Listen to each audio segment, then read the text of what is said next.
Good morning, students, faculty, and the family and friends that have come out here today to show your support for my fellow graduating students. It is a huge privilege to stand here today on behalf of my fellow graduating PhD students. It's hard to believe that it's been almost 5 years since I arrived at Mount Sinai and New York City.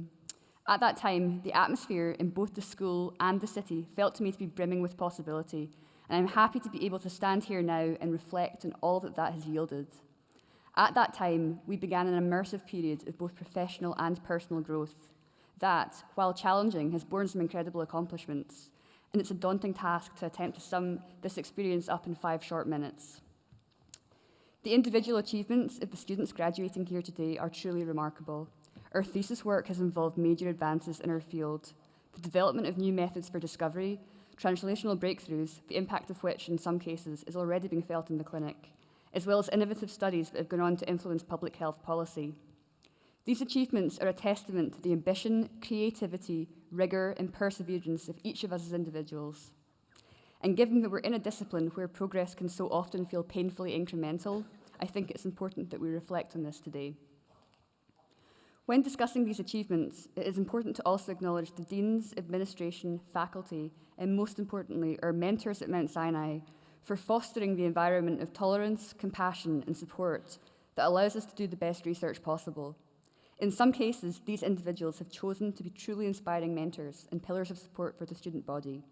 It has not escaped me that we learn so much of how to conduct ourselves as professionals and as people from the behaviour of those that surround us, which is why I feel that our deep appreciation for these role models cannot be understated. Of course, I can't talk about support without also acknowledging our family, friends, and partners, some of whom are with us in the audience today.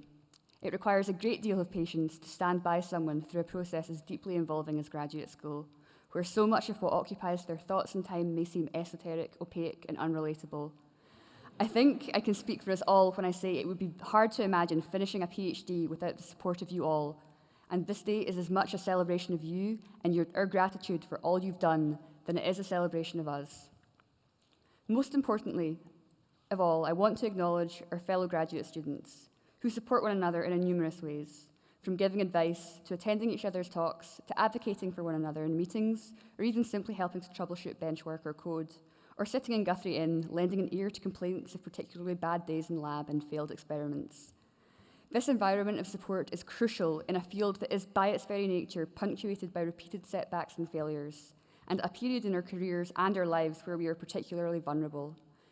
The need for it feels more urgent now than ever in an increasingly challenging political climate where a scientific career is becoming increasingly hard to navigate. I hope that, as alumni, this ethos of support is something that we will be mindful to carry over with us into the next stage of our career, whether that be as a postdoc or working in an industry position or at a startup or wherever else your PhD may take you. As we've shown here already, we have the power to make a huge difference with our scientific research, but we also have the power to influence the manner in which science itself is conducted.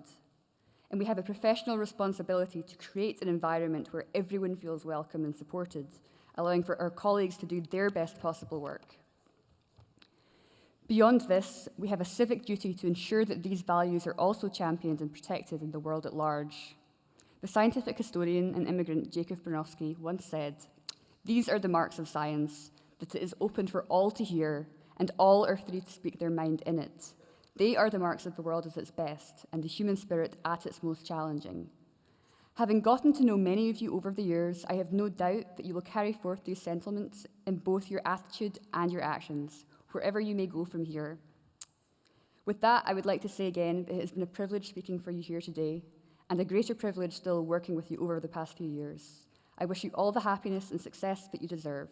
Congratulations, class of 2017.